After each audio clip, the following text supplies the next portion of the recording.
বাবা মায়ের নামে 500 টাকা দিয়েছে, সরে বলুন মারহাবা।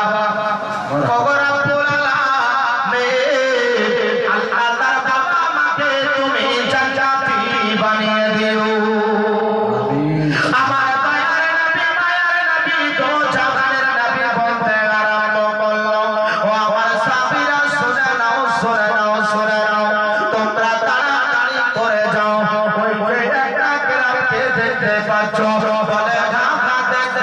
বলে বলে ওই গ্রামে চলে যাও, ওই গ্রামে গিয়ে দেখো এনার মা বেঁচে আছে, তাকে গিয়ে বলো যতক্ষণ পর্যন্ত তার মা তাকে ক্ষমা না করবে ততক্ষণ পর্যন্ত আল্লাহ তাআলা তার কবরের আযাব বন্ধ করবে না।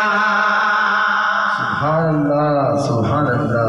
বলা হয়েছে একটা মা যদি বদদোয়া দিয়ে দেয়, বন্দুকের গুলি মিস হতে পারে, মায়ের বদদোয়া কখনো মিস হবে না। আল্লাহু আকবার কবীরা।